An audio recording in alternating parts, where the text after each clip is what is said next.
Okay, let's look at this question here. I'll let you read it and then we'll tackle it. Okay, so we're looking for what is the probability that on 25 or more occasions the person gets a paycheck after working for this company for 10 years. Okay, so first we recognize, is this question binomial? Let's start with the first part here. Do we have a fixed sample size? Well, this person is getting paid monthly. This should be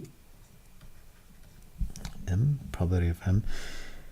And yeah, it is. It's 10 years. So 10 years every 12 months. So I have 120. So my sample size is 120. In other words, every month he's getting paid. It's 120 months over those 10 years.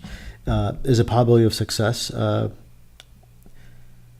Is there success and failure? Yes, in this case, success is getting paid the $8,100.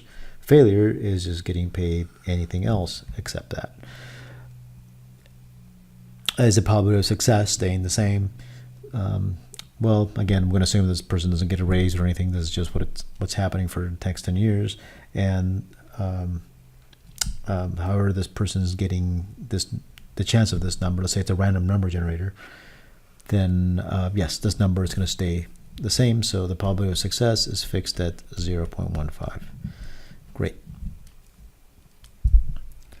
Do we have independence during sampling? I'm going to assume yes. Again, let's say that they're using a random number generator, and that's how the paycheck value is chosen.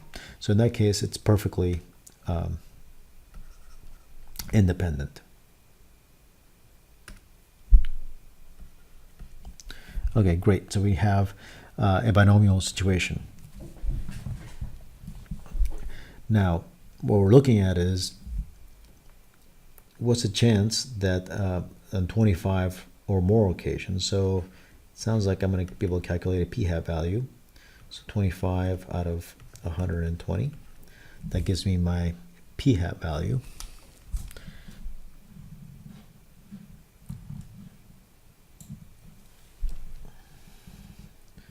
So this is approximately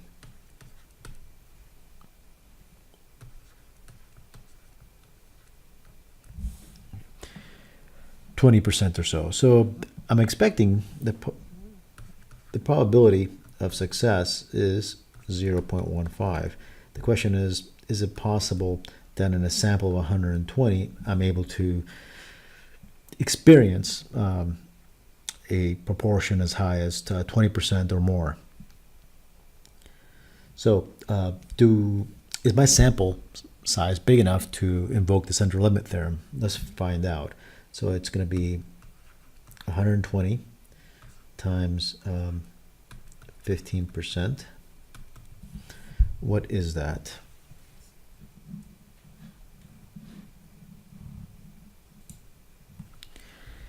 That gives me 18.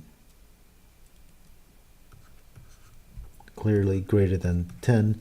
And if that's the case, then 120 times 0.85, I should get the remainder of the 120. So that leaves me with 102, and that clearly is greater than 10. So all this says is sample size large enough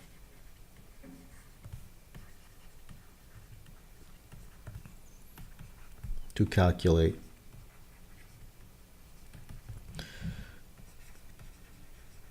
probability using a normal approximation.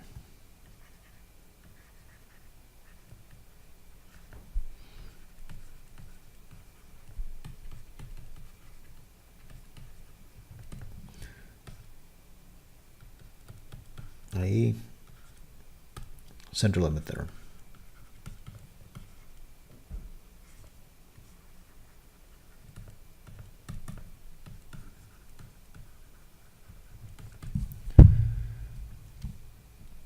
So now, if that's the case, I'm going to draw my picture.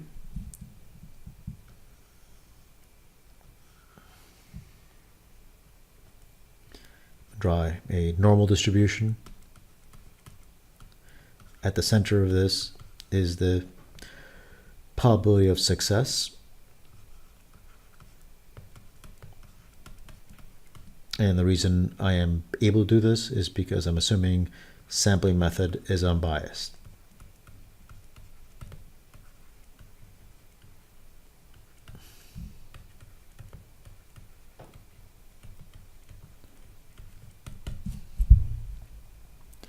Now, I got a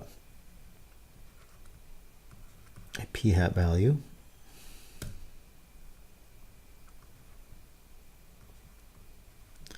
of about a little more than 20%, and I'm looking for, as I wanted 25 or more occasions, so that as a p-hat is 20.83% or more.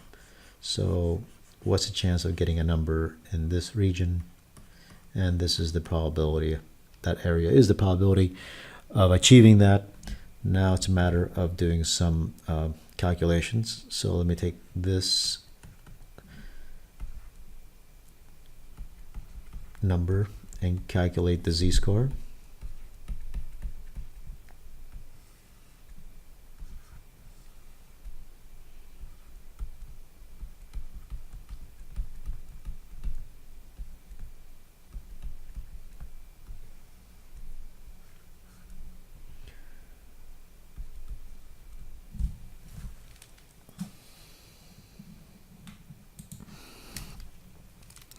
And if I round,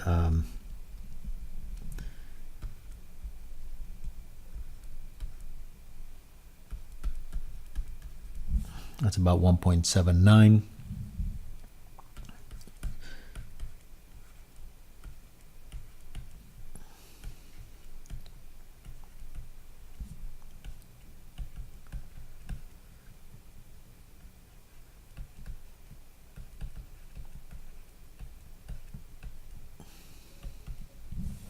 Now it's just a matter of calculating this chance. So what's the chance of this happening? Let's find out. So if I go to Excel, for example, what I'll have to type is 1 minus norm s dist. In fact, I think I'm going off screen here. Let me back it up a little bit. Okay, if I type that into Excel, okay, I backed it up a little bit, it's going to be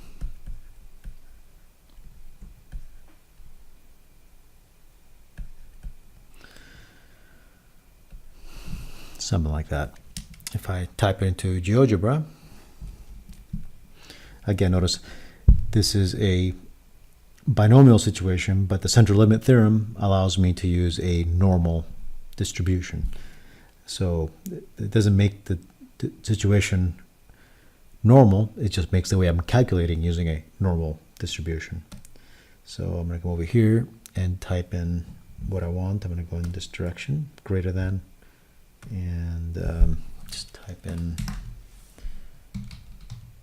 the number I'm looking for, which is 1.79 or greater. And again, 0.0367.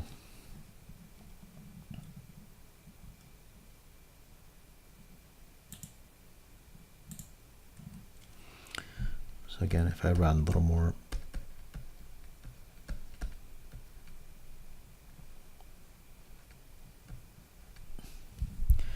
and that's it.